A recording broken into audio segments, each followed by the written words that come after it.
saya membayangkan Pak Rocky, Pak Sarah, Pak Adin, Mas Farul, selama ini anak muda itu lebih banyak menjadi passive player di ekonomi kita. Kalau misalnya saya mengacu pada apa yang dilakukan oleh Cina, mulai tahun 2010, mereka tahu anak muda ini perlu disalurkan energi fokusnya, tidak hanya mainan TikTok atau melihat TikTok scrolling dan lain-lain. Mereka harus diaktifkan, reaktivasi peran dari pemuda ini. Misalnya kalau kabupaten, ada 547 kabupaten kota di seluruh Indonesia atau 38 provinsi, apa permasalahan utama dari kabupaten atau kota Anda? Dilombakan tiap 3 bulan. Itu yang dilakukan oleh Cina. Di level kabupaten itu ada lomba, di level provinsi itu menyelesaikan masalah provinsi, di level nasional menyelesaikan masalah nasional. Misalnya bagaimana kita meningkatkan kemandirian alat kesehatan. Ketika kita punya orang yang gagal ginjal tiap tahun 3,5 sampai 5 juta dan semuanya kita impor dari luar.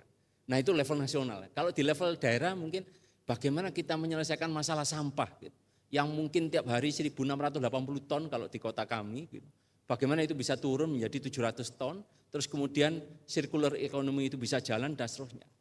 Terus kemudian menurut saya, kalau misalnya BUMD di daerah itu tidak mampu untuk injek modal, Danantara berperan di situ.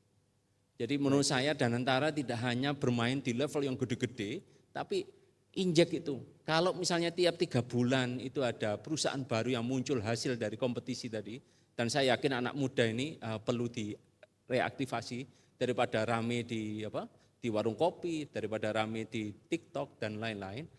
Beri mereka mainan, beri mereka media untuk mengaktifkan potensi yang mereka miliki, menyelesaikan masalah ini, masalah bangsa. Dan itu saya rasa sangat doable dengan kondisi yang dimiliki oleh Kabinet Merah Putih di bawah kepemimpinan Bapak Presiden Prabowo untuk melakukan itu.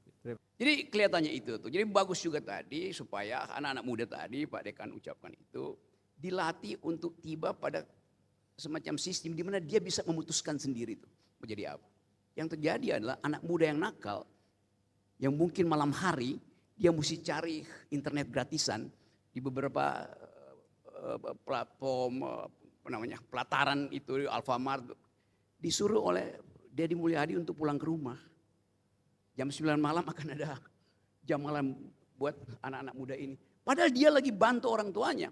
Dia mungkin lagi belajar dengan tetangganya untuk bikin startup yang bagus. Tapi oleh pemerintah yang nggak paham tentang apa yang disebut kuriositas itu, nggak boleh anak muda, anak sekolah itu harus jam 9 tidak boleh beredar lagi itu. Padahal dunia ini diatur oleh mereka yang punya kuriositas, yang mungkin malam-malam nggak bisa tidur. Jadi dia produktif kok di situ kan. Apalagi kalau mereka kenakalan mereka yang sebetulnya kenakalan yang kreatif itu diberi penalti masuk barak.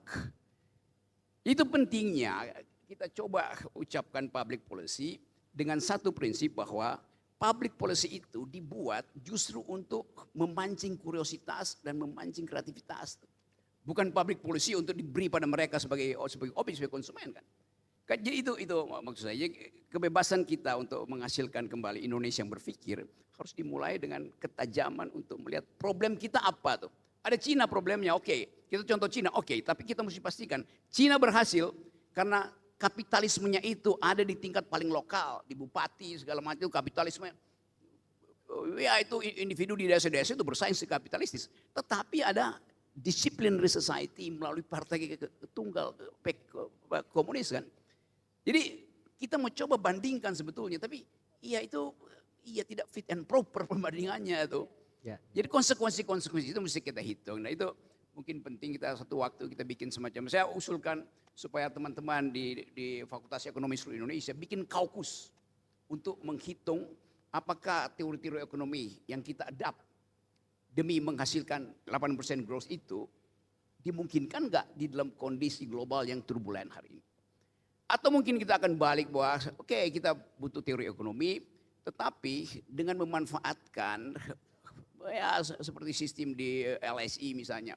Ada satu paket itu economics, philosophy and politics itu kan. Jadi saya kira dulu ada mata kuliah itu. Juga Pak Mitro dulu ngajar itu. Saya justru ingat Pak Mitro mengajar itu, public policy itu di universitas terbuka.